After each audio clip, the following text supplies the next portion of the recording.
우리는 역사상 가장 중요한 시점을 지나고 있습니다. 하나님께서는 하나님의 일을 하시기 전에 사람을 준비시키셨음을 우리가 알고 있습니다. 하나님 말씀은 마지막 때에 대추수, 대부흥의 때가 있다고 분명히 예언하고 있습니다. 아멘. 하나님의 말씀이 그대로 성취될 것을 믿습니다. 예레미야 눈물은 잠자는 교회와 영혼을 깨우기 위해 노력하고 있습니다. 이 가슴 뛰는 일에 함께 하길 원하시는 분은 카카오 채널로 연락 주시기 바랍니다.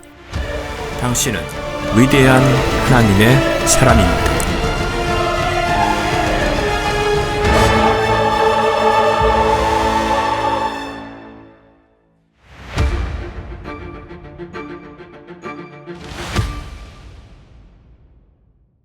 자, 시편 55편 15절에서 19절 제가 봉독하겠습니다. 사망으로 그들을 덮치게 하고 그들을 산채로 지옥으로 내려가게 할지라. 이는 사악함이 그의 처소와 또 그들 가운데 있음이라. 나로 말하면 나는 하나님을 부르리니 그리하면 주께서 나를 구원하시리라. 저녁과 아침과 정오에 내가 기도하며 큰 소리로 부르짖으리니 그리하면 내가 내 음성을 들으시리라. 그는 나를 대적하는 전쟁으로부터 평안 가운데 내 혼을 구원해내셨으니 이는 나와 함께한 자가 많았습니다. 하나님께서 들으시고 그들에게 고통을 주시리니 그는 예로부터 계신 분이라. 셀라. 그들에게는 변화가 없으므로 그들이 하나님을 두려워하지 아니하리 하는도다. 아멘. 우리가 성경을 이렇게 잘 볼 수 있는 눈을 가지면 너무나도 우리가 단편적이고 아주 단편적인 지식을 가지고 하나님을 이해하려고 드는 사람들과 많은 하나님께서 남들이 보지 못하는 내용들을 보게 되는데요. 지금 55편을 우리가 하나님에 대한 깊이 없이 하나님에 대한 이해를 깊이 없이 보게 되면 내가 지금 55편이 다윗이 참 어려운 관계 안에서 힘들어하는 시간을 보내고 있지 않습니까? 그렇게 지금 누굽니까? 압살롬과 그 다음에 그 아비가엘? 아이도벨. 하나님 이렇게 사람 이름을 못 외우는지 진짜 참 그 나도 참 답답합니다. 그들이 함께 의논하고 하나님 집에 가서 예배하고 이런 사람들이 돌아서서 그냥 남남처럼 헤어진 정도가 아니라 반역하는 무리로 다윗에게 들어왔을 때 사실 우리가 평생 기억에 남는 것 중에 하나가 뭐냐면 못된 사람이 나에게 못된 일을 하고 간 것은 기억에 잘 안 남습니다. 그 원래 못된 사람이니까 이해가 가는데 굉장히 관계가 진했던 아주 가까웠던 그런 사람이 오늘 여기 시편 55편처럼 이렇게 원수가 돼서 완전 반대 대적자가 되어서 내가 가진 모든 것을 빼앗기 위해서 달려오는 이런 사람을 우리가 평생 하나를 만나도 평생 잊혀지지 않을 만큼이나 기억에 오래 남을 것입니다. 이런 것처럼 우리 생활과 생애 속에서 이런 사람들이 우리가 한번 이렇게 지나간다는 것은 우리 인생에 너무나도 큰 충격 중에 큰 충격이 아니겠습니까?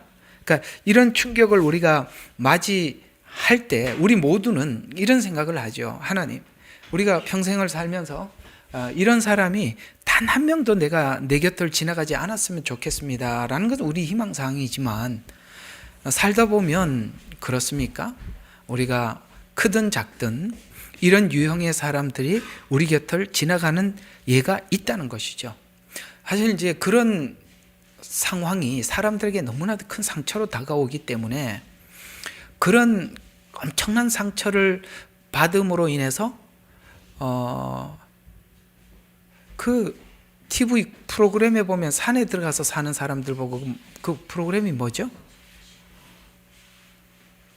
산 속에 들어가서 사는 사람들, 자연인 이제 찾아가서 만나고 뭐 그들과 대화하고 그 옛날에 어떤 사연이 있어서 이렇게 오기. 물론 이게 뭐 온 몸에 이렇게 병이 들어서 치료차 오는 분들이야 이해가 가지만 세상 사람들로부터 어떤 큰 상처를 받아서 세상과 등지고 홀로 깊은 산 속에 전기도 없는 곳에 살아가는, 실제 그 프로그램이 사람들에게 엄청 인기가 좋았답니다. 굉장히 많은, 그걸 한번 보내기만 하면은 너무나도 많은 사람들이 그 본대요. 그 이제 조회수가 그렇게 많이 나온답니다. 그 뭘 이야기하느냐면 나는 몸은 여기 있지만 나도 실제 거기 가 있고 싶다는 거거든요. 그러니까 간접적으로 위로를 받기 싶어서 나는 자연인이다 이 생각이 나네. 예, 그걸 그렇게 프로를 본다는 거야. 운둔하는 생활. 왜냐하면 나도 운둔하고 싶거든요. 왜? 그 운둔하고 싶은 마음이 왜 생겼을까요? 그런 상처들 때문에 생기지 않았겠습니까? 이제 그 자연인들이야 상처가 돼서 운둔 생활을 한다 하더라도 대부분은 그렇게 운둔 생활을 하지 않고 사회에서 살지요. 그 살다 보니까 이런 과정들을 자꾸 겪으면서 내 안에 쓴뿌리가 자꾸 만들어지기 시작하는 거예요. 이게 성경은 그걸 지적을 하고 있거든요. 신명기에서도 그 말씀을 지적을 했었고 히브리서에서도 지적한 적이 있을 만큼이나 그런 상처들을 우리의 신앙의 전하위복의 기회로 삼지 않고 그걸 계속 되새기고 곱씹으면 나도 모르게 쓴뿌리가 만들어지게 되고 그 쓴뿌리가 만들어져서 나도 모르게, 그게 이제 본인이 잘 모르는 거예요. 나도 모르게 내가 가는 곳곳마다 나도 모르게 사람들에게 내 안에 있는 쓴뿌리들을 이렇게 꺼내고 있는데, 처음에는 그게 작게 나타날지 몰라도 언젠가는 사람들에게, 자기도 모르는 사이에 사람들에게 계속 상처를 주는 쓴뿌리가 될 수 있다라고, 오늘 55편에 오늘 다윗이 엄청난 상처를 받았을 때 그는 어떻게 이걸 치료해서 더 위대한 하나님의 끝에 가서는 결국 그는 내 마음에 합했다라고 할 만큼이나 그런 경지에 올라갔느냐. 그러니까 이 지점이 누구에게는 신앙에 성숙하는, 오늘 여기 55편대로 이 과정을 밟아가서 신앙이 날개를 돋고 수직 상승할 수 있는 시간이 될 수도 있기도 하고, 영원히 내 안에 쓴뿌리를 받아들여서 이렇게 나도 모르게 자라나게 만드는 이런 사람을 만들어갈 수 있는 아주 그런 전환점, 그런 어떤 지점에 와 있음을, 그러니까 그게 큰 시험인데, 큰 시험을 넘어가면 우리 신앙이 엄청 성숙하는데 이걸 어떻게 받아들여야 하는가, 어떻게 해결해야 되는가 라는 문제조차도 성경은 다루고 있고, 그걸 이렇게 해결하라고 말씀하고 있는 이 권면들에 대해서 오늘 55편을 중심으로 여러분들이 함께, 여러분과 제가 나눠보도록 하겠습니다. 자, 그러면 우리는 이런 걸 볼 수 있습니다. 겉으로는 일시적으로 아름다운 열매가 보이더라도, 우리가 그런 사람들이 많아요. 마음에 쓴뿌리가 굉장히 많이 있는데도 이상하게도 그 쓴뿌리 때문에 상대방에게 받은 많은 상처로 인해서 상대방에게, 잘 들어요, 인정받고 싶어하는 욕구가 있어서 이상하게도 그는 위장된 열매들을, 아름다운 열매들을, 실제는 그 안에서 나온 거는 아닌데 인정받고 싶은 욕구 때문에 만들어낸, 그러니까 겉으로는 아름다워 보이지만 그렇지는 않는 열매들이 있어요. 이게 다른 사람들에게 미치는 파장이 너무 커요. 왜냐하면 열매가 아름다운데 남들이 그 안에 있는 쓴뿌리를 발견했을 때 상대방이 받는 충격은 너무 큰 거거든요. 기대가 많았고 그 사람에 대해서 좋은 생각을 많이 하고 있었었는데, 그리고 많은 기대를 하고 있었는데 어느 날 보니까 그 속에 있는 숨어있는 깊은 어떤 것을 봤을 때, 너무나도 충격적인 것을 확인했을 때, 하나님이 우리에게 이런 사람을 만들기 위해서 시작한 건 아니라는 거 아시겠죠? 그건 모두 공감하죠. 하나님이 목적한 사람은 이런 사람은 아닙니다.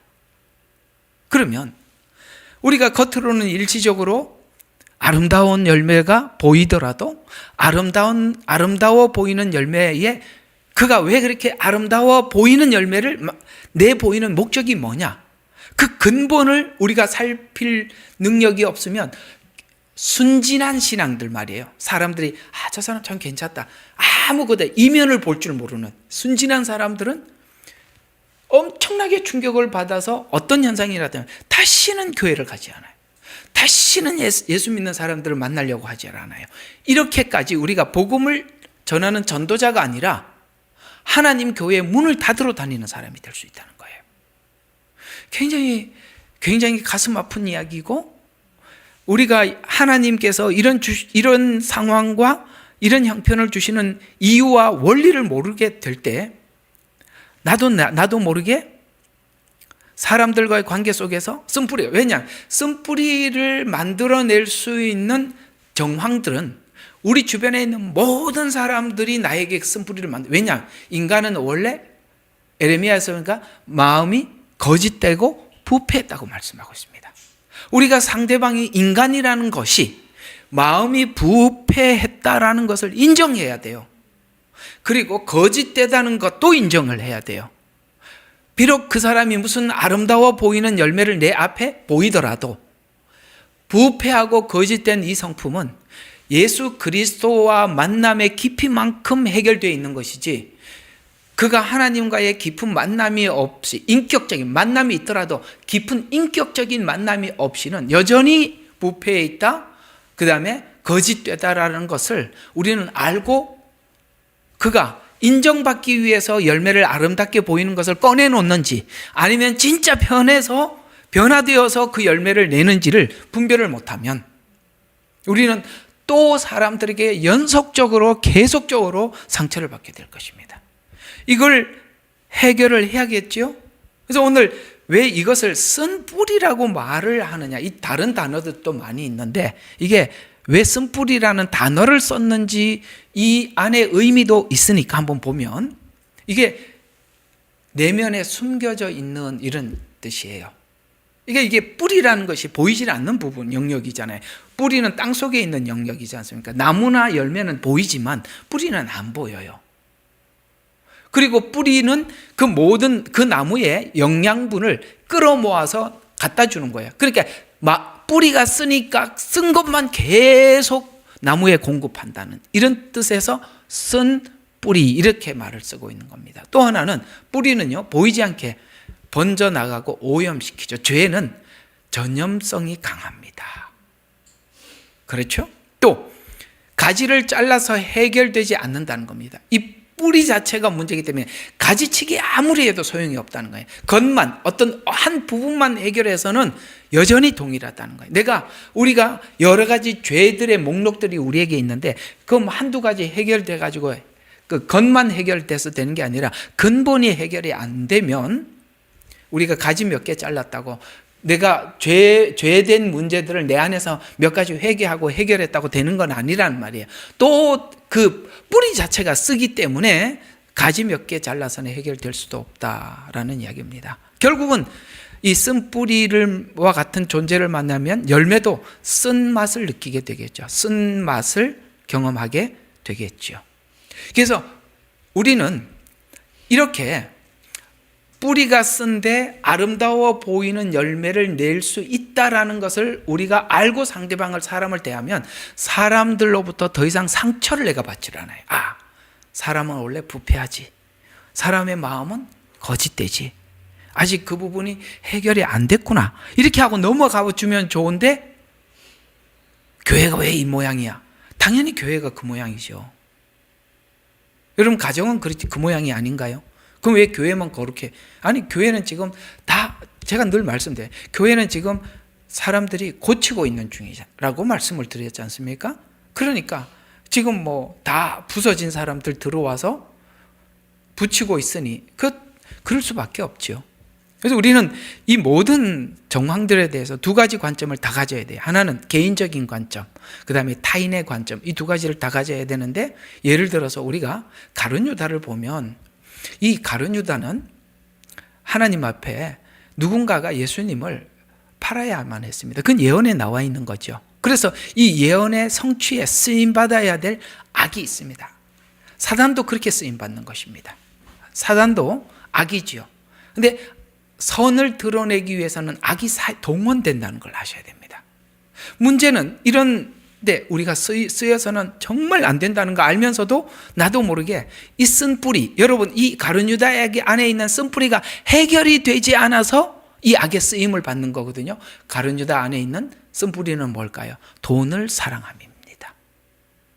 그래서 이 악한 자들의 심판을 두 가지 관점을 가지지 못하면 개인에게는 사람들마다 원수가 되고 상처가 남게 되고, 그래서 누구를 생각할 때마다 늘 남들에 대해서 부정적인 말을 하는 거야. 이렇게 보면 사람들이 만나면 누구를 만나서 나는 이렇게 아픔을 겪었고 누구한테 이렇게 상처를 받았고 누구는 이게 나쁘고 저게 나쁘고 그런 말밖에 할 줄 모르는 거는, 사람들이 좋은 점이 있는데도 보이지 않는 것은 내가 그만큼 상처가 많고 쓴뿌리가 깊게 뿌리 내려 있다는 것입니다. 누가 이렇게 사람들을 만나면 꼭 누구는 이게 나쁘고 저게 나쁘고 항상 부정적인 것만 가지고 말을 하시는 분들이 있는데, 그건 내 안에 그만큼 쓴뿌리가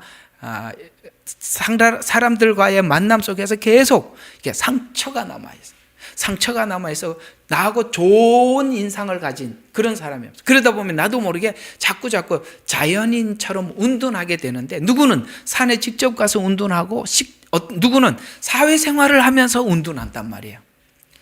아니 여기 그런 상처들이 이렇게 보면 이게 자기 사진도 하나 못 올린다는 거야. 이게 예레미야 눈물 봐. 이게 다 이름만 있지. 근데 이 자기 이름도 없어. 이거 다 제가 이제 우리 한번 이런 것도 오늘 본문에 나온 거니까 연결이 되니까 한번 짚어보자는 거예요. 왜? 운둔이에요. 운둔은 사람들에게 이렇게 많은 상처를 받았기 때문에, 그래서 사람들인데 자기 얼굴을 이렇게 내 보이는 게 그렇게 싫은 거야. 누구나 사진 찍기를 참 싫어하기도 하고, 그런 것들이 사실은 우리가 보면 그 마음에 여러 가지 살아오는 그 어떤 상처로 인해서 사람들 앞에 자기 자신을 드러내지 수 없는 어떤 그런 것에 의해서 이렇게 작용을 하는 것입니다. 그걸 우리가 부정할 수 없어요. 부정할 수 없습니다. 나는 원래 얼굴이 좀 못생겨서, 못생긴 사람들은 또 자신만만하면은 사진 찍는 거 아무렇지도 않아요. 자, 이런 문제조차도 성경은 좀 다루고 있으니까 한번 지나가 보도록 하겠습니다. 사진 안 올린 사람 또, 목사님 또 사진 안 올렸다고 그러네. 또 그런 얘기 또 그런 얘기는 아니니까 오늘 본문 그대로 누가 이렇게 또 이상하게 이런 이야기 들으면 또 마음이 더 꼬여가지고 그런 얘기 들으면 또 그렇게 듣는 분들 계시더라고요. 그 얘기는 아니라 우리가 설교는 있는 그대로 공평하게 해야 되니까 맞습니다. 자, 그렇습니다. 자, 그래서 또 타인의 악행으로 인해서 이게 공동체 생활을 잘 못해요. 여러 사람들이 모이는 곳에 잘 못 간단 말이죠. 그래서 또 가기만 하면 그 사람이 모든 사람들에게 시험을 주기도 되고, 또 가서 이렇게 늘 부정적인 말을 많이 하다 보니까 자꾸 이렇게 누군가 이렇게 연결시키지 못하고 분열을 시키게 만든다는 거죠. 이런 사람들이 이렇게 가는 곳곳마다 항상 교회에 대해서, 누구에 대해서, 성도들의 누구에 대해서 이렇게 자꾸 이야기함으로써 교회를 연합시키지 못하고 계속 갈라놓는 이런 안타까운 일들을 하게 되는 것이죠. 성경이 이런 문제들을 침묵하지 않습니다.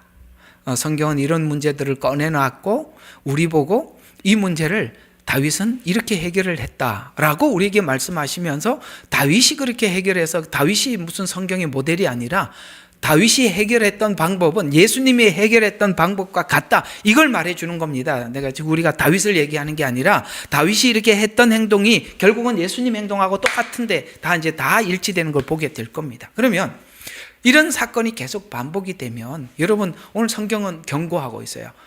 얘들아, 너희 마음에 쓴뿌리가 생긴단다. 히브리서 12장 5절이 그 말씀을 하고 있습니다. 자, 너희 하나님 은혜에 이르지 못하는 자가 없도록, 은혜에 이르지 못하는 자가 없도록, 또 쓴뿌리가 나서 괴롭게 하여 많은 사람이 이로 말미암아 더럽게 되지 않게 해라, 이렇게 말씀하고 있습니다. 우리 안에는, 사람들과의 관계 안에서 인간은 마음이, 아까 이제 처음에 서두 말씀드린 것처럼 인간은 마음이 부패하기 때문에 우리 안에 쓴 뿌리를 조장할 수밖에 없어요. 우리 인간들의 만남은 그럴 수밖에 없어요.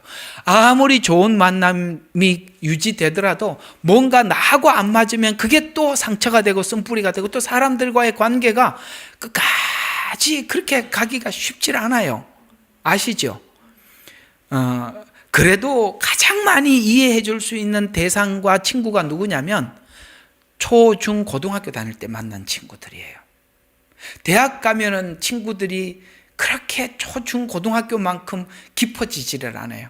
왜냐하면 초, 중, 고등학교 때는 순수한 관계였거든요. 이게 이제 나이가 들수록 서로가 이익을 따지다 보니까 이렇게 관계가 깊어지지가 않아요. 그래서 우리가 초등학교 동창회, 중학교 동창회, 고등학교 동창회 가서 거기는 허심탄회하게 이야기를 꺼내놓게 마음이 통하는 친구들하고 오래 가잖아요.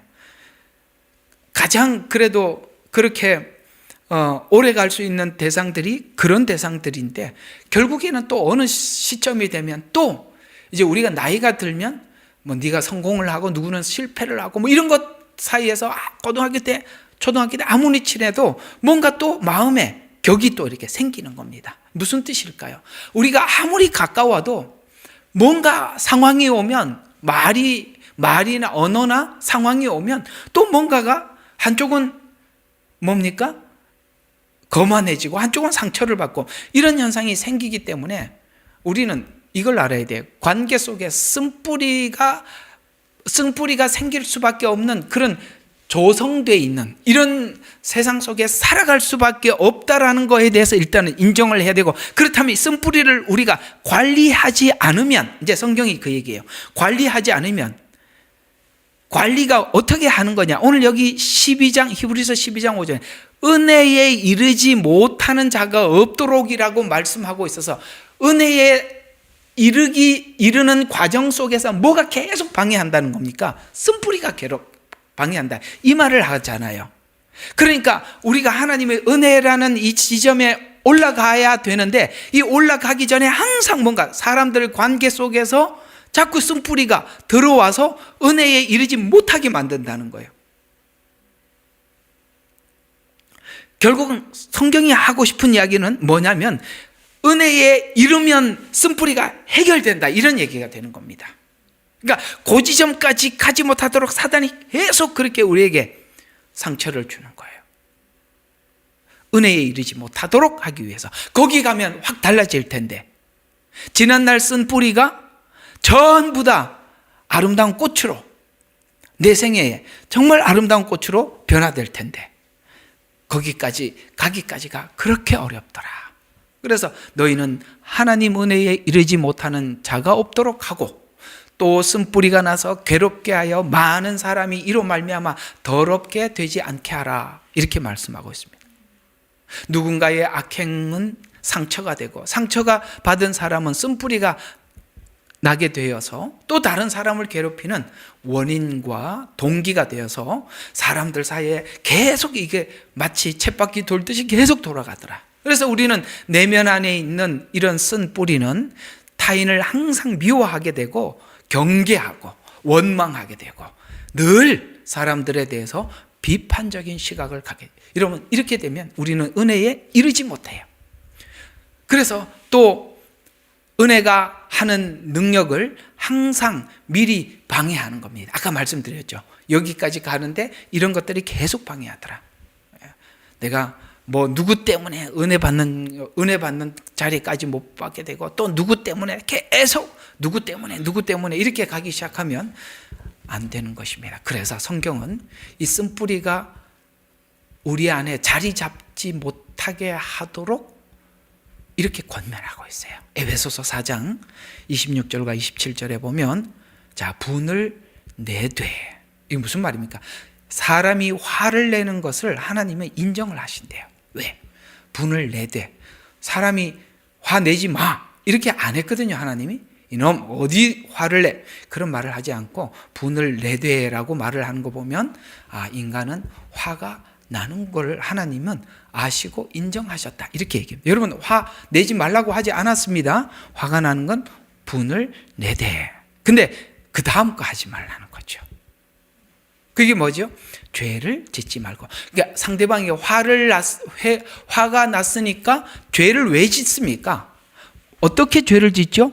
보복을 생각을 하죠. 네가 나를 화나게 만들었으니까 나 너하고 말 안 해. 이런 거 하지 말라는 거예요. 예? 문 딱 걸어 잠그고 이제 일주일 대화 금지 이런 거 하지 말라는 거예요. 요즘은 애들하고 부모하고 대화를 하지 않아서 밥 먹으러 오라고도 메시지로 전한다 그러더만요. 거실에서 식탁에서 아들아 밥 먹어라. 옆에 있는데 문 두드리지도 못해. 꼭 카톡으로 보내야 돼. 참 이런 세상이 왔으니 왜요? 분을 내되 죄를 짓는 거예요. 왜? 풀지 않잖아요. 여러분 사단이 원하는 것은 분을 내는 게 아니라 그 분에 보복을 가하는 겁니다. 그게 죄를 짓는 거거든요. 그러다 보면 보복을 가하면 분을 품게 돼요. 품는다는 건 뭡니까? 그래 두고 보자. 오늘 이걸 내가 평생 잊지 않겠다.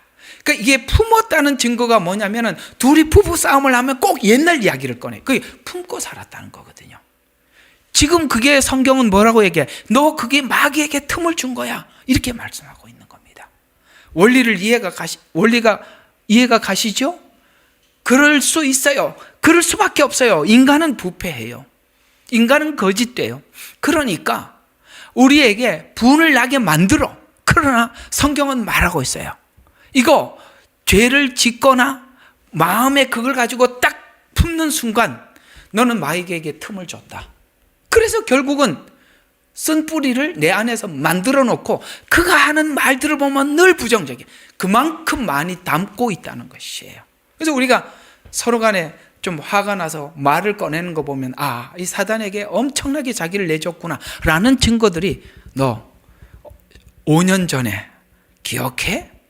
언제? 그러니까 5년 전 5월 5일 날 어린이날 그날 어린이날인가? 그날 당신이 나한테 어디를 지나가다 이런 말을 하는데 난 평생 잊을 수 없어. 품어놨다는 것이죠. 그건 왜 그 말이 기억이 날까요? 보복하려고 언젠가는 내가 잊지 않겠다는 것입니다. 여러분 그게 다 자기 인정에서 오는 거예요. 자기 인정 욕구예요. 사람들에게 인정받으려고 하는 이런 욕구들이 우리가 그걸만 내려놓으면 무슨 말을 하든 그냥 지나갈 텐데 그걸 마음에다 두지요. 왜요? 그게 다 교만입니다. 성경에 저번에 한번 제가 교만 이야기했죠. 모든 것은 교만이라고. 그것이 죄의 근원이고 뿌리라는 것입니다. 교만 안에 인정 욕구도 있고 그 모든 것이 있는데요. 그런 것들이 계속 마귀에게 틈을 주는 것입니다. 그래서 분을 낼 때 분을 계속 끌고 가면 마귀에게 틈을 주게 됩니다. 그래서 원리가 이렇게 얘기돼요. 분노, 다음 죄, 그 다음에 마귀의 통로. 마귀의 통로를 그러니까 쓴뿌리가 돼서 탁 사단이 박아놓죠. 언젠가 그게 툭 튀어나오게 해서 가정이 그로 인해서 모두가 고통을 받게 만들고 교회가 계속 파괴되고 그가 하는 말들이 절대 누구하고 눈을 붙여놓질 않아요. 제일 악한 게 뭐냐면 목사하고 성도 사이를 갈라놓는 거예요. 꼭 와서 그렇게 얘기하고 누구 우리 교회 목사님 어쩌고 누가 교회에 대해서 조금 불만을 참 이게 목양하다 보면 제일 안타깝고 괴롭고 고통스러운 소식이 뭐냐면 예배 마치고 다들 모여서 자기 교회 담임 목사 욕 시큰하고 헤어졌다는 거예요. 나 그런 얘기 듣고 나면 너무너무 속상해요. 왜 그렇게 얘기를 하고 끝이 납니까? 누군가가 아직 마음속에 있는 이 쓴뿌리들이 그 안에 있는 은혜 받은 거는 하나도 없고 오늘 말이 이게 틀렸더라. 오늘 마르다를 가지고 마리아라고 이야기하더라. 이런 것만 기억에 남아요. 예? 어째 그런 것만 기억에 남습니까? 그게 그만큼 안에 쓴뿌리가 있다는 거예요. 남들의 그런 약점만 귀에 들어온다는 겁니다. 여러분, 그거에 혹시나 여러분에게도 늘 그런 것이 잘 보인다면 나는 지금 쓴뿌리를 가지고 사단이 나에게 이토록 깊게 심어 두었구나라고 여러분 스스로 진단하면 되겠습니다. 그래서 오늘 여기 있는 이 본문은 12절부터 14절은 자신이 받을 시험을 감수하고 그 다음에 자신의 믿음이 유지되도록 하는 개인적인 신앙이 관점이라면 15절부터 19절은 시험을 받은 자들의 악행을 하나님의 공의라는 성품에 의지해서 하나님이 판정해 주십시오. 무슨 말이냐면 성경이 이런 말씀을 하신 거 기억하십니까? 원수 갚는 것은 내게 있으니 내게 맡기라. 이렇게 말씀하고 있어요. 무슨 뜻이냐? 우리는 상대방으로부터 아까 그 원리가 뭐라 했습니까? 그런 말을 들으면 내 마음에 죄를 품는다 그랬죠. 그러면 언젠가는 여기에 대해서 보복을 되돌려 줄 어떤 날을 기다리고 있다는 것이거든요. 그 보복을 내가 하겠다는 거거든요. 근데 오늘 시편 55편에 보면 이 사람들에 대해서 압살롬과 그 무리들에 대해서 다윗이 생각을 하고 있는데 55편에 보면 어떻게 해결을 하느냐면 하나님께 맡기는 기도를 하고 그냥 기도 정도가 아니라 실제 맡기고 그 왕관을 내려놓고 도망가 버립니다. 그건 뭐냐면 진짜 하나님 앞에 맡겼다는 행동을 한 겁니다. 이해가 가십니까? 그래서 다윗은 더 이상 사단에게 쓰임받지 못했어요. 하나님께만 쓰임받게 된 겁니다. 만약에 여기서 아니 네가 나한테 옛날에 나한테 이렇게 했는데 내가 너한테 이렇게 했는데 네가 나한테 이렇게 할 수 있어 라고 다윗이 그 당시에 자기가 왕으로서 군사를 모집해서 압살롬의 군대와 싸웠더라면 내전이 일어났겠죠. 원수를 자기가 직접 갚으려고 칼을 들고 나갔더라면 모든 것이 파괴됐을 텐데 이걸 하나님 앞에 맡기고 다윗이 그 자리를 놓고 떠나감으로 인해서 도리어 하나님께서 저쪽 진영은 하나님이 해결하셔서 그 다윗의 위는 영원히 유지될 수 있었습니다. 이와 같이 여러분과 제가 마음속에 그런 분과 화를 마음속에 품고 살아가게 되면 도리어 모든 것이 분열과 파괴로 끝이 나겠지만 하나님이 요구하시고 원하시는 대로 모든 것을 하나님께 그 기도가 오늘 그 기도가 그 기도예요. 하나님께 맡기는 기도거든요. 하나님 앞에 맡겼더니 하나님께서 아름답게 해결해 주셔서 다윗은 마지막까지 이 왕위를 하나님과 함께 누리며 평생을 보내게 됩니다. 바로 이것이 오늘 성경의 해결 방식이었다라고 우리에게 가르쳐 주고 있는 것입니다.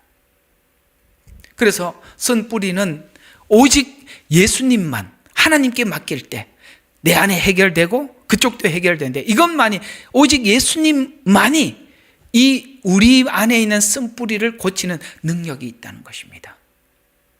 자, 그래서 예수님 십자가가 예수님이 오셔서 뭐라고 해요? 열매 맺지 않는 나무마다 도끼가 이미 뿌리 위에 올려져 있어요.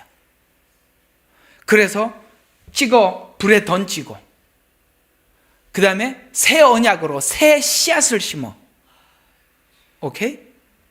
예, 옛 언약으로는 안 됐어. 강제로 내가 하나님의 법을 지켜라 이걸로는 안 됐단 말이에요. 옛 언약 안 됐어. 그래서 그걸 찍어버리고 예수님이 십자가에 죽으셔서 피 흘려주신 새 언약으로 우리의 마음을 치유해서 하나님의 나라를 만들어가는 거.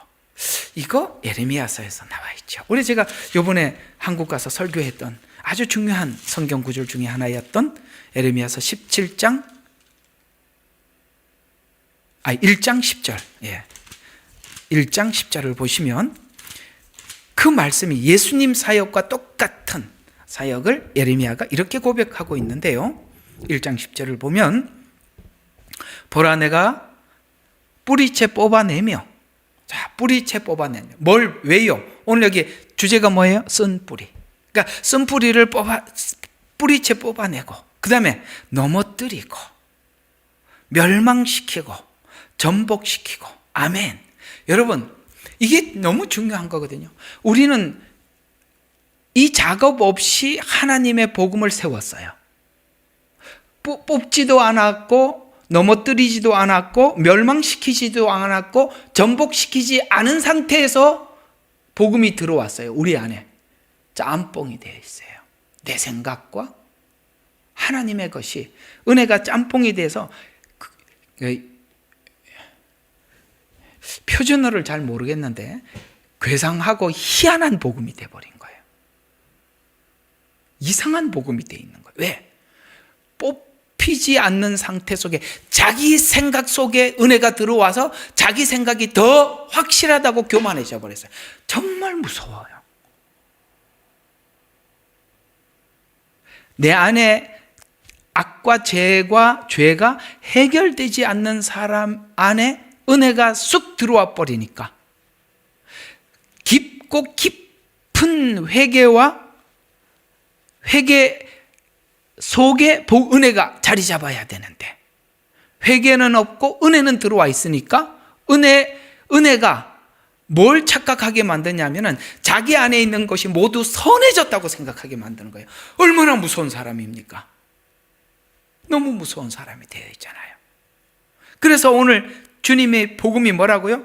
뽑는 것부터, 넘어뜨리는 것, 멸망시키는 것, 전복시키는 것 뒤에 뭐가 세워요? 세우고 심고, 아시겠습니까? 뭘 세워요? 뽑아낸 거, 넘어뜨린 거, 그 위에다 세우고, 그 다음에 심는 거, 뽑아낸 거 위에다가 심는 거. 뽑아내고 심자, 무너뜨리고 세우자, 이거예요. 여러분, 이렇게 시작한 것만이 우리가 우리의 부패한 마음을 새롭게 할 수가 있습니다. 거짓되고 만물이 거짓되다 부패했다 썩었다라고 이야기하는데, 여러분, 성경은 가장 인간의 마음이 썩었다, 이걸 누가 해결하겠습니까? 십자가만이 해결하는데, 십자가는 뽑고 무너뜨리는 것이 우선이었습니다. 그래서 예수님이 오셔서 그렇게 뽑고 무너뜨리셨죠. 죄인들을 부르셨습니다. 그러나 뽑으려고 했더니 바리새인들이 나는 뽑힐 게 없는데요? 이러는 바람에 그들은 거기서 제외됐던 것입니다. 자, 그 다음 15절을 한번 보도록 하겠습니다. 자, 다윗은 이런 상황 속에서 하나님 앞에 어떻게 했었는가? 15절, 사망으로 그들을 덮치게 하고, 이제 기도 내용이 나오죠? 그들을 산채로 지옥으로 내려가게 할지라 이는 사악함이 그들 초소와 또 그들 가운데 있음이라. 자, 여기 중요한 단어가 나옵니다. 사악함이 어디 있었다고요? 처소, 그 다음에 그 가운데, 요 두 단어. 그러니까 이런 단어들을 볼 수 있어야만이 성경이 하고 싶은 말을 우리가 들을 수 있는 거예요. 자, 악이 어디 있어요? 처소에 있다. 그 다음에 그들 가운데 있다. 이런 단어들이 하나님이 강조한 단어들입니다. 오늘 여기 다윗은 하나님 앞에 기도를 통해서 악한 자들의 사악을 고발하고 있어요. 악한 자들은 악한 대로 하나님은 공의의 하나님이시니까 하나님께서 그 악한 자들의 악을 하나님의 공의로 심판하실 거예요. 이걸 우리가 믿지 않으면 우리는 보복을 내가 해야 돼. 하나님의 공의를 믿기 때문에 맡기면 하나님이 보복하는 거예요. 우리가 지금 너무나도 부당한 걸 많이 보고 있어요. 그렇죠? 너무나도 부당한 사람들, 속이는 사람들은 승승장구하고 정직한 사람들은 핍박을 받아요. 실제 우리는 그걸 많이 보고 있어요. 거짓말을 밥 먹듯이 하는데 그 거짓말이 먹혀. 이런 불의를 보고 우리가 견딜 수 없는 분노가 치밀어 오르는 거예요. 우리는 그런 생각을 하죠. 내가 힘이 있으면 이 문제를 해결해 보고 싶을 텐데 라는 생각이 들겠지만, 인간의 사악은 어디까지인지 우리는 가늠이 안 될 정도니, 우리가 그들이 사악해지면 사악한 자들을 심판하려면 내가 더 사악해야 되는데, 그렇잖아요. 사악한 자들을 심판하려면 내가 더 악해야 그 악을 심판할 수 있는. 그래서 악은 악을 낳고, 그 다음에 분노는 분노를 낳고, 원수 갚는 것은 보복은 보복을 낳는 거예요. 그래서 성경은 그걸 하지 말라고 하는 겁니다. 우리는 하나님을 믿습니다. 하나님의 어떤 성품을 믿어요? 선하신 성품을 믿어요. 의로운 자들을 하나님이 언젠가 인정해 주실 거예요. 악한 자들은 하나님의 속성상 필연적으로 심판하실 날이 올 겁니다. 그리고 하나님이 심판하셔요. 이걸 믿지 못하면 우리는 사람 때문에 분노가 차서 견딜 수가 없는 거예요. 그래서 하나님께서는 그런 악한 자들을 위해서 기도를 하면 하나님이 그 머리에 숯불을 올려놓는다는 거예요. 숯불을 올려놓으니까. 그러니까 그 악에 대해서 하나님이 그 악한 상상을 하고 악을 만들어내는 그 머릿속에 숯불을 올려놨으니 그 악에 대해서 얼마나 스스로 그걸 정말 뭡니까? 그 하나님께서 그 숯불을 올려놨음을 그들이 깨닫고 얼마나 고통스럽고 괴로워하겠습니까? 하나님이 그 생각을, 그 사악을 지적해 주지 않으면 사람들은 악에 대한 감각을 잊어버린다는 말이에요. 오늘 여기 사악을 고발하면서 도리어 다윗은 자기 안에 있는 악을 보게 된 겁니다.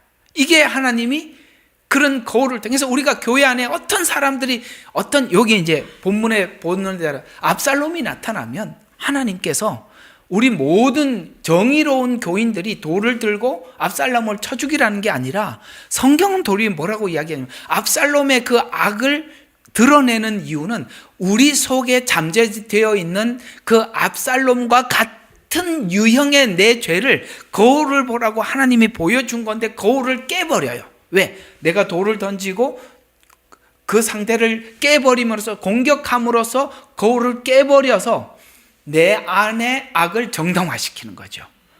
또 다른 악이 탄생하는 거죠. 하나님은 압살롬을 통해서 다윗의 내면에 있는 악을 확인하게 하기 위해서 보여줬다라고 말씀하고 있습니다. 그래서 악한 자들은 악한 대로 하나님이 공의의 심판을 받을 것을 간구하면서 그뿐만 아니라 그 압살롬과 같은 내면에 있는 악이 이 폭력과 분열로 나타난 실체를 하나님 앞에 간구하면서 오늘 여기 기도 내용을 통해서 보는 다윗이 하나님 앞에 고발하고 있는 이 악에 대해서 기도 내용을 보면 이렇게 다윗이 소화를 하고 이해를 하면서 하나님 앞에 기도하고 있음을 알 수가 있어요. 뭐라고 기도하느냐? 자, 그 사악함이 어디 있더라고? 아까 처소에 있다. 그 다음에 그 가운데 있다. 아까 동그라미 치라 그랬죠? 처소, 가운데. 이렇게 이야기하고 있습니다. 아, 하나님, 이 악은요, 인간이 가지고 있는 본질이에요. 이걸 찾게요. 그럼 그 본질은 그러면 압살롬에게만 있고 다윗은 없나? 아니요. 우리 모두에게 있죠. 바로 그걸 하나님께서 지적하고 보여주었죠. 그러면 그 가운데, 그 처소, 이게 도대체 뭐냐? 바로 탐심이라고 말씀하고 있습니다. 우리 로마서 지금 7장에 들어갔잖아요. 좀 있으면 이 문제를 깊게 다루겠지만 오늘 잠깐 짚고 넘어가 보도록 하죠. 그 처소라고 말하면은 그 처소는 내 안에 탐심이라는 집이 있는, 그러니까 내 안에 집이 있는데 그 집 안에 탐심이라는 것이 자리 잡고 있더라. 그걸 뭘 통해서 확인하게 되냐? 율법을 통해서 탐심이 내 안에 있어서 죄가 끊임없이 공장처럼 만들어 나오더라. 이게 로마서 7장 7절과 8절 말씀이니까 한번 보도록 하죠. 율법이 죄냐? 율법이 죄냐? 아니죠. 율법이 죄가 아니죠. 그럴 수 없느니라. 죄에 거하기 위해서 너희가 은혜를 받았다고 해서 죄에 거하겠느냐? 결코 그럴 수 없느니라. 율법이 죄냐? 결코 그럴 수 없느니라. 요 말은 굉장히 중요한 거거든요. 왜 그 뒤에 둘 다 결코 그럴 수 없느니라는 말이, 여러분들 좀 로마서 6장 7장을 보면서 많은 깊이 있는 생각을 좀 많이 상상을 해보시면 참 좋겠어요. 율법이 죄냐? 그럴 수 없는데 율법이 죄가 아니에요. 왜냐하면 잘 봐요. 율법이 무슨 일을 했냐면 율법에 의하지 아니하고는 내가 죄를 알지 못하였으니 곧 율법이 너는 탐내지 말라 하지 아니하였더라면 내가 정욕을 알지 못하였으리라. 여러분, 율법이 그저 한 가지만 지적한 건 아니죠. 탐심 이것만 지적한 게 아니잖아요. 그 모든 죄는 어디서 나왔다고 율법이 지적하느냐 하면 탐심에서 나왔다고 지적을 하고 있는 것입니다. 그래서 율법 때문에 내가 탐심 때문에 내 안에 정욕을 발견하게 되었다. 그러나 자 보세요. 발견을 했는데 율법은 그걸 해결하지 못하더라. 발견은 하게 해줘. 그런데 해결은 못해. 근데 율법은요, 이상하게 발견을 해주게 할 뿐만 아니라 참 이상한 이야기를 하는 거예요. 성경은 어떤 이상한 이야기를 하느냐면 여러분 뭐 다른 일 안 하고 지금 제 얘기 진지하게 잘 듣고 있는 거라고 생각합니다. 자, 잘 들어봐요. 우리 같이 생각을 하면서 들어야 되는 거니까.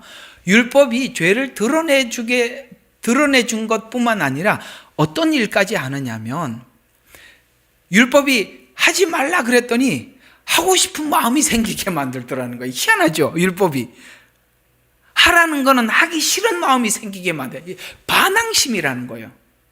반항심이, 오늘 주제가 뭐였대요? 쓴뿌리가 계속 반항심을 만들어내더라는 거예요. 이게 사람들에게 뿐만 아니라 사람들 관계 속에 있는 이 반항심이 이상하게 하나님에게도 나오더라는 거예요. 이상하죠. 참, 인간이라는 것이 하나님께만 우리가 막 반항을 하는 게 아니라 이렇게 바깥에서 만들어진 내 안에 있는 쓴뿌리들이 하나님이 내게 뭔 말을 하더라도 반항적으로 나오더라는 거예요. 그래서 로마서 7장 8절이 그러나 죄가 계명을 통하여 기회를 잡아. 그러니까 지금 뭔가 계명을 하나님이 들려주는데 이상하게 하지 말라라는 말을 딱 듣는 순간 하고 싶은 마음이 생겨, 이런 말이거든요. 기회를 잡아서 내 안에서 온갖 세욕을 일으키느니라. 이는 율법이 없으면 죄는 죽은 것입니다. 이게 무슨 뜻이냐? 율법이 죄를 만들어내는 것이 아니라 율법이 내 안에 탐심과 악을 드러내는 일을 하는 것, 그게 첫 번째 역할이라면, 그런데 율법 때문에 죄를 짓는다고 생각하는 것은 죄의 근원이 율법으로 그러니까 무슨 말이냐면, 나는 괜찮은데 율법이 자꾸 이게 죄다, 죄가 아니다라고 이야기를 하는데 우리는 자꾸 율법 보고 뭐라 그러지? 아니야, 율법 보고. 야, 그건 네가 죄라고 자꾸 지적하는데 그게 죄가 아니라고 설명을 하려고 애를 쓰더라는 거예요. 참 희한하죠. 사단이 그랬잖아요. 먹지 말라, 먹는 날에는 죽으리라가 율법이란 말이에요. 맞죠? 하나님이 정한 법이란 말이에요. 근데 사단과 인간이 만나서 사단은 우리 마음속에 정욕과 탐욕을 부추겨서 하나님이 하라는 것을 하지 않으려고 애를 쓰더라니까. 율법이 기회를 타서, 그 말이에요. 율법이 하지 말라는 거 기회를 타서, 어떤 기회? 내 안에 있는 탐욕이 딱 들어와 있으니까 하지 말라는 것을 언젠가는 하고 싶다 그러다가 언젠가 그 기회가 딱 오니까 하게 되더라. 오케이? 죄는 어느 날 순간 감정적으로 확 들어온 게 아니라 이미 내 안에서 싹 트고 있었고 자라고 있었어요.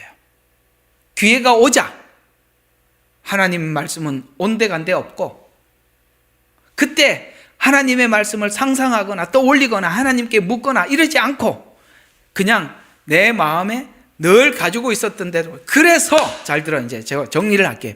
그래서 누가 뭐라고 말을 하면 듣고 생각을 하고 말을 하란 말이에요.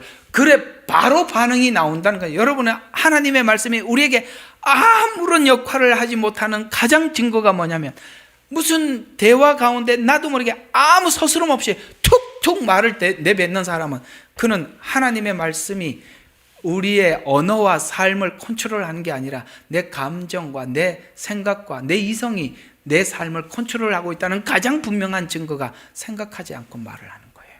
아무 생각 없죠. 그죠?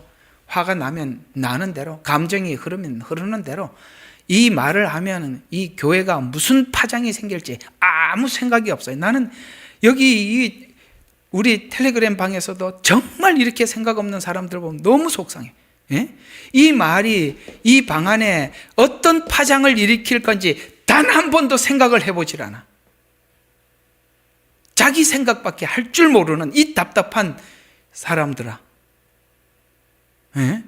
그렇게 교회를 사랑하고 그렇게 예수님 하나님 떠들어대면서 그 하나님이 세우신 이 교회에 연약한 성도들이 받을 상처와 이 말로 인해서 이 안에 있는 사람들이 얼마나 마음이 힘들고 아플지 상상도 못하고 생각도 할 줄 모르는 정말 5살배기 3살배기 애들하고 별로 차이가 없는 아무런 감정, 남들의 배려라고는 1도 없는, 우리 속에 축적된 신앙과 믿음은 도대체 뭐냐라고 물었을 때 자괴감이 느끼시잖아요. 도대체 내가 지금까지 성도들을 위해서 무슨 설교를 했나? 이런 생각이 들지 않겠어요? 모두 다 은혜를 받았다고 눈물을 흘리고 감격하는데 도대체 이 여러 다른 영혼들을 위해서 각자가 하는 일이 뭐냐라고 물어봤을 때 우리 모두는 정말 슬픈 고백을 하나님 앞에 할 수밖에 없는, 매일매일 슬픈 고백밖에 못한다면 얼마나 마음 아프겠습니까? 여러분, 우리가 우리 안에 이런 쓴뿌리들이 나도 모르게 이런 관계 속에서 뭔가 기형적으로 만들어져 가고 있음에 대해서 우리는 강력하게 주의해야 하고, 매 순간순간 사람들과의 만남 속에 혹시나 내 안에 뭘 남기고 오늘 만남이 끝이 났는가를 생각해 보라는 거예요. 뭘 남겼나? 상처를 남기고 쓴뿌리를 더 쓰게 만들어서 오늘 하루를 보냈는지, 아니면 그게 상처가 됐다면 성경 말씀대로 하나님께서 해지기 전에 이 문제를 해결하라고 하신 그 엄중한 명령 앞에 하나님, 오늘 내가 상처가 되었지만 오늘 이 상처를 내가 해지기 전에 해결하겠습니다. 주님께서 나를 위해서 흘리신 보혈은 무엇이고 그 십자가 앞에 가서 그 은혜를 생각하면서, 그러면 우리는 용서하지 못할 게 없고 이해하지 못할 게 하나도 없을 텐데, 십자가는 아무런 능력이 없다면 우리는 은혜를 받았습니다라는 이 말이 얼마나 이중적인지.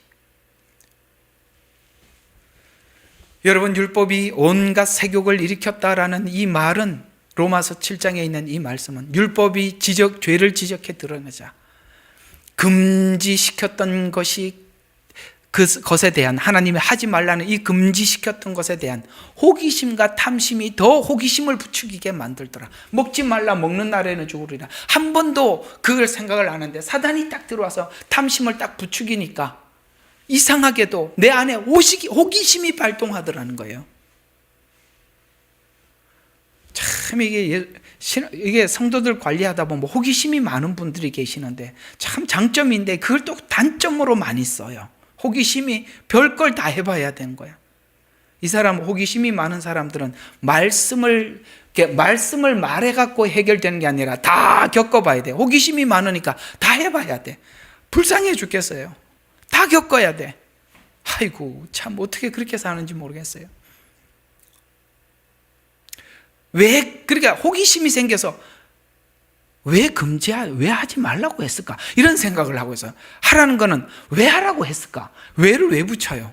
그러니까 얼마나 호기심이 하는 겁니까? 그래서 이런 욕망이, 하지 말라라는 것에 대해서 왜 하지 말라 그런지 내가 경험해 보겠다. 이래가지고 율법이 하지 말라는 것에 기회를 타서, 그 말이에요. 아시겠어요? 그걸 하게 만들더라는 것이죠.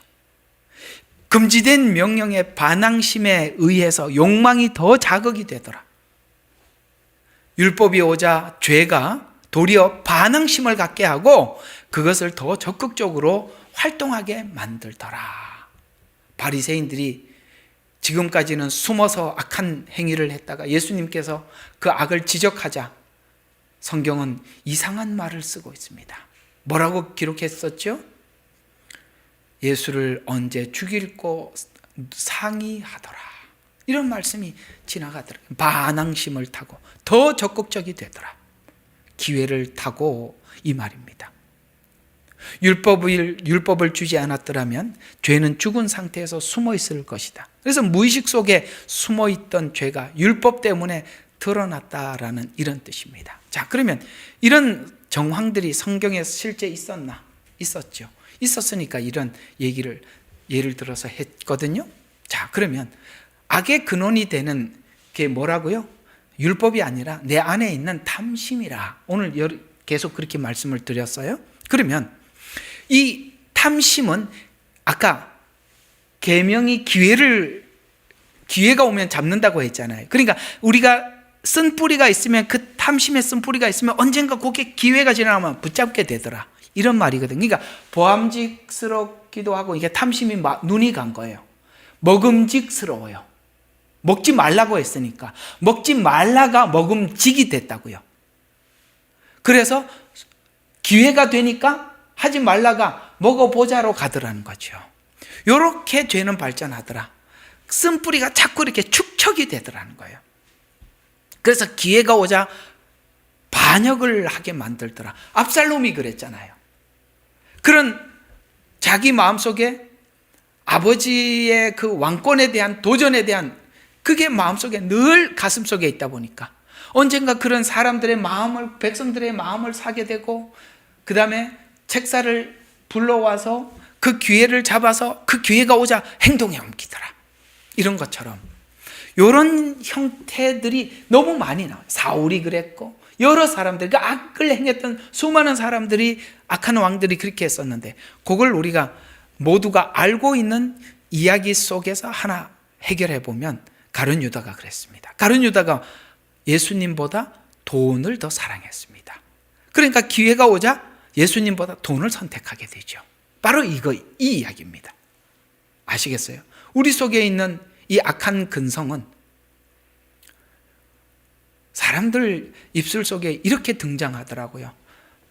내가 말이야, 지금까지는 참고 있었는데 이제는 이 언젠가 그날이 온다니까. 이제는 꺼내놓는다니까. 제가 지금까지 아무 소리 안 하고 가만히 있었지만 제가 한마디 하겠습니다. 이런 이제 나오더라고요. 언젠가는 이게 나오더라는 거예요. 기회를 잡더라. 지나가다 기회가 오자. 돈을 사랑하니까 와서 제안을 하잖아요. 그래서 스승을 팔아요. 기회가 오자 작동하더라. 아간이 그랬죠. 신약의 대표 유다, 구약의 대표 아단입니다. 아간에게 미리 권했었어요. 율법이 입이 말을 하듯이 아간에게 미리 말을 했었다고요. 그러나 그 권면이 도리어 탐심을 작동시켰어요. 그 앞에 여호수아서 6장 18절과 19절에 이미 이 가나안 땅에 들어가면 이런 거 하지 말라고 말을 했었어요. 율법이 이미 선포되었듯이 말을 했었어요. 근데 어떻게 말을 했는지 봅시다. 너희는 그 바친 물건을 스스로 삼가라. 너희가 그것을 취하여 너희 자신도 바친 것이 되게 하여 이스라엘 진영을, 네가 그 탐심이 작동하면 이스라엘 온 진영에 화를 끼치게 된다. 이해가 갑니까? 내 성질 한번 꺼내놓으면 온 교회에 문제된다 이 말이에요.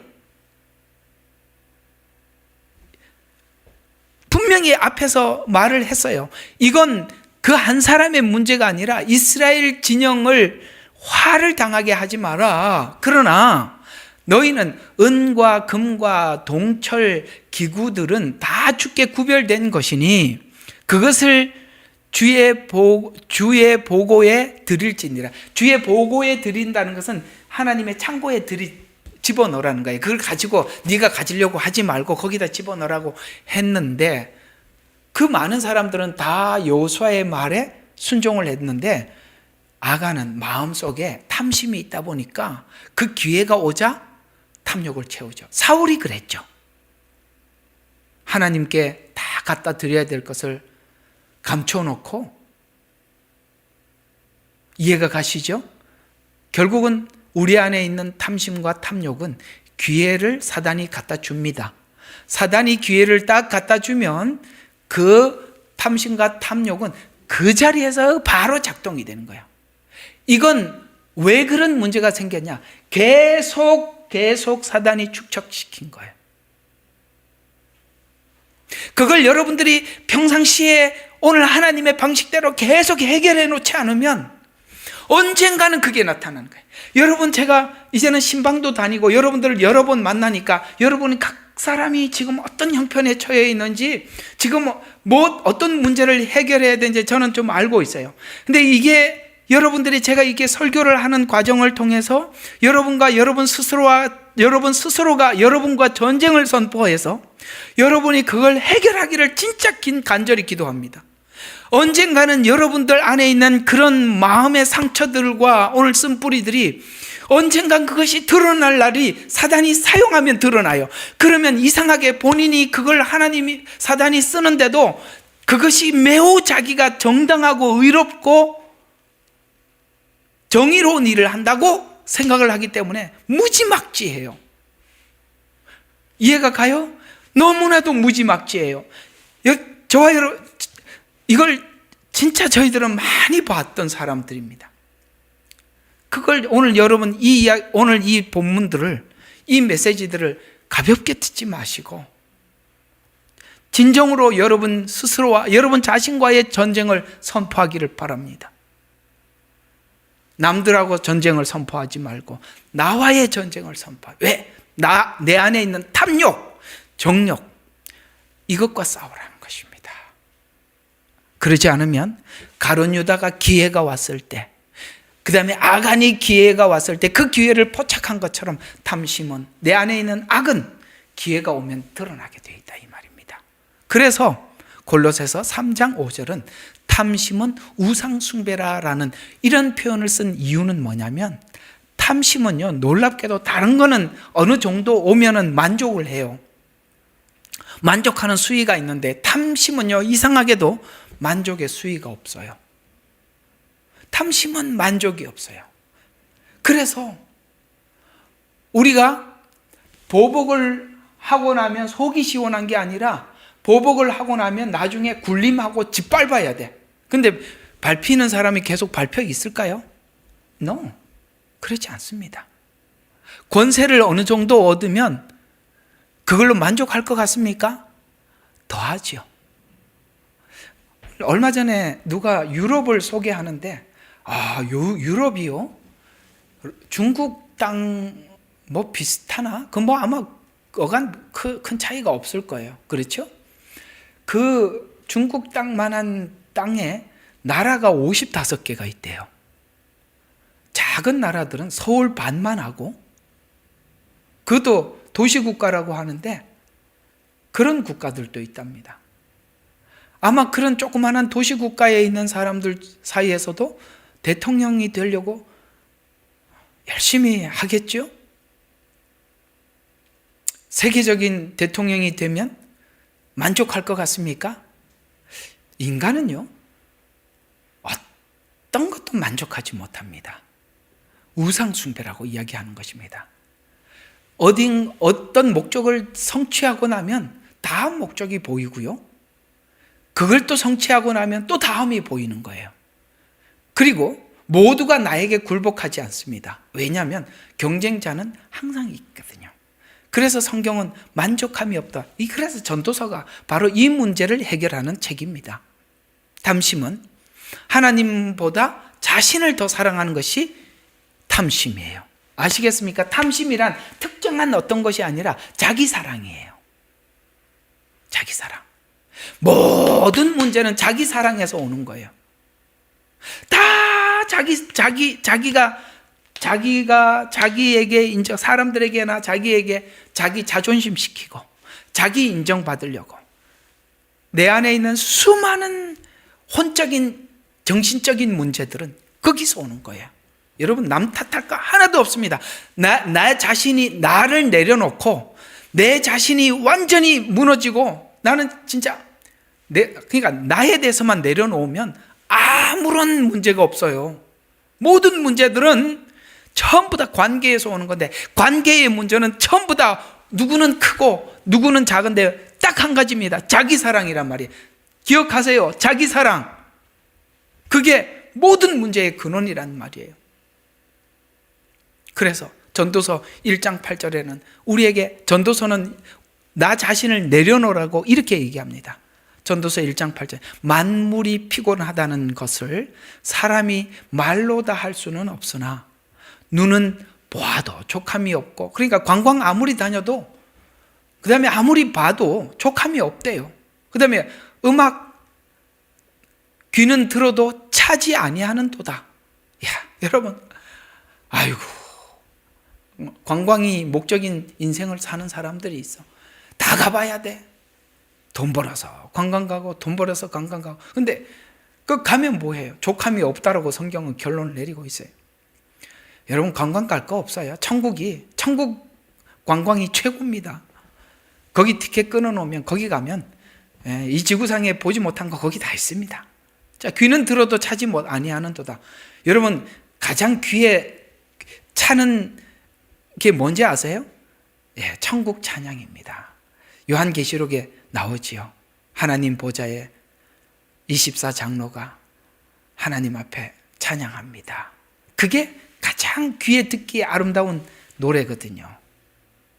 전도서 4장 8절에는 그의 눈은 재물로 만족하지 아니하면서 이르기를 내가 누구를 위하여 수고하고 나의 마음을 누리지 못하게 한가 해도 이것도 헛되어 불행이로다. 무슨 뜻입니까? 만족은 없답니다. 왜 만족 뭔가 자꾸 차지 않는다고 생각하겠습니까? 그렇습니다. 자기 사랑. 자기가 자기를 사랑하는 사람들은 차지 않습니다. 만족이 없다 이 말이에요. 그래서 자, 우리가 오늘 결론을 이렇게 내려보도록 하겠습니다. 하나님은 적당하게 수고해. 여러분 매일매일 일하러 다니는 거 힘드시죠? 우리 아들도 그런 날이 없었는데 오늘은 퇴근하더니 아빠 너무 피곤하니까 좀 작게 하고 하면서 또 아직도 못 일하는 거예요. 나중에 이거 따로 듣겠죠? 우리 그렇게 힘들게 직장 생활하고 저녁이면 또 내일 아침에 일해야 되는데 매일매일 왜 이렇게 해서 하나. 제가 이렇게 우리 송현 형제 앞에 있지만 그 송현 형제 아는 그 동생인가 한 분이 이제 한국 갔다가 옛날에 코로나 때문에 그 호텔에 2주간 있다가 2주 맞죠? 2주간 있다가 이렇게 나오게 했었어요. 호주에서. 아마 한국도 이렇게 외국 갔다 온 사람들 바로 못 나가게 했던. 근데 그 누구는 거기 와서 2주 동안 감옥에 있는 거잖아. 밖에 못 나와서 막 벌벌벌 떨었는데 그 송현 형제 아는 동생분은 그랬다는 내 인생에 이런 호강의 날이 있다니 이러면서 2주 동안 아무것도 안 하고 있는 게 그렇게 행복했다는 거예요. 와, 누가 시키지도 않아. 거기 누가 시키겠어요? 딱 호텔 방에 나가지도 들어와서 매일 잠자고 텔레비 보고 밥 세끼 갖다 주고 그랬죠. 누구 만나 대화해서 신경 쓸 것도 하나도 없어요. 내 인생에 이런 날이 있다니, 이런 사람이 있는가 하면 누구는 아니 나를 2주 동안 가두다니 이런 사람도 있겠죠. 여러분 우리가 인생을 살아가면서 적당히 하나님이 수고하게 하신 거 얼마나 감사한지. 우리가 매일매일 놀고 산다고 생각해 보십시오. 할 일이 없어서 논다고. 이건 비극이에요. 이건 비극이에요. 우리가 할 일이 있다는 게 얼마나 감사해요. 하나님이 적당히 수고하게 해서 우리가 우리 탐심이 딴 생각을 딴 구상을 하지 못하도록 하나님이 거기에 가두어 두었다는 거 얼마나 감사한 일이에요. 우리는 적당히 외로워야 합니다. 그래야 이 공동체가 소중하다는 걸 느껴요. 이 공동체 만나는 게 지겹다가 아니라 외로우니까 누군가를 찾아다니고 이 교회가 얼마나 소중한지. 왜? 우리가 그 외로움 때문에 공동체가 소중하다는 걸 배웠거든요. 여러분 악도 선도 적당하라고 말씀하고 있습니다. 지나치게 의인이 되면 전부 다 나쁜 사람들만 눈에 보여요. 지나치게 악인이 되지도 말라고 하십니다. 또 적당한 믿음. 왜요? 자기의 분수에 맞는 믿음을 표현하라는 거예요. 그 이상의 표현들은 아나니아 삽비라의 행동이 되는 것입니다. 믿음도 있는 그대로 표현하고. 아시겠습니까? 하나님께서 우리 모두에게 분수에 맞도록 적당한 수고, 적당한 외로움, 적당한 의, 적당한 믿음, 거기에 걸맞는 삶을 살게 해주셔서 하나님은 우리의 신앙을 조절해 나가시는 하나님이십니다. 그래서 여러분 각자가 내 짐이 무겁고 남의 짐은 가벼워 보이더라도 그게 여러분에게 딱 맞는 것입니다. 오늘 한 예화를 하고 모두 마치겠습니다. 어떤 분이 하나님 앞에 너무 불만이 많은 거예요. 어떤 불만이 많냐면 하나님, 저 앞에 있는 저분의 십자가는 저래서 가볍고 저분은 저래서 가볍고 저분은 저렇게 내 십자가만 왜 이렇게 무겁냐고 하나님 앞에 불평을 했더니 하나님이 오라 그랬어요. 그래서 창고에 딱 들어가서 니한테 딱 맞는 십자가 바꿔 가라. 그래서 아이고 감사합니다 하고 자기 십자가 내려놓고 또 이렇게 다른 어떤 십자가들이 워낙 창고에 많으니까 이 십자가 매보니까 딱 어깨가 아픈 거예요. 가벼운데 이게 또 내려놓고, 또 어떤 거는 보니까 어깨는 안 아픈데 또 엄청 무거워. 어떤 거는 가벼운데 커. 그래서 끌고 다녀야 돼. 그래갖고 막 쇼핑을 하듯이 하루 종일 쇼핑을 했는데 막판에 가보니까 딱 맞는 게 있더라는 거예요. 그래갖고 주님, 제가 이거 가지고 가겠습니다. 그러니까 주님 뭐라 그러는지 아세요? 그거 아까 네가 가지고 왔던 거다. 하나님께서 여러분에게 여러분과 제가 살아갈 수 있는 적당한 환경을 주셨어요. 여러분의 가정, 여러분의 직장, 여러분의 모든 상황들이 여러분을 고치기에 딱 맞는 상황들이에요. 그걸 하나님이 주셨어요. 그 시간에 누구는 수고의 자리에 있고, 누구는 외로움의 자리에 있고, 누구는 기도의 자리에, 울부짖는 자리에 있는 것이, 그게 다 합력하여 선을 이루는 것입니다. 그러니 오늘 이 말씀이 여러분들에게 큰 위로도 되고, 또 여러분들 스스로를 진단하는 거울이 되셨으면 합니다. 기도하겠습니다. 하나님 아버지, 감사합니다. 사단은 인간 관계 속에 오는 여러 가지 아픔을 통해서 우리 안에 뭔가 쓴뿌리들을 만들어 가고 있습니다. 그 쓴뿌리가 언젠가 나도 모르게 불쑥 일어날 때는 하나님, 나의 영혼을 파괴시키고 관계를 끊어놓고 더 나가서 교회를 파괴하는데, 그것이 마치 자기 안에 있는 의라고 착각하는데 성경은 그것이 네 안에 쌓인 분노라고 말을 하고 있습니다. 주여, 의와 분노를 우리는 착각하게 만듭니다. 그래서 악행하게 하는데 그것은 본인은 의라고 여겨져 아버지 하나님 교회를 파괴시키는 그런 경지에까지 갈 수 있다고 말하면서 분을 품지 말고 해지기 전에 분을 내려놓으라라고 말씀하시는 이 권면 기억하게 하옵소서. 예수님 이름으로 기도드렸습니다. 아멘.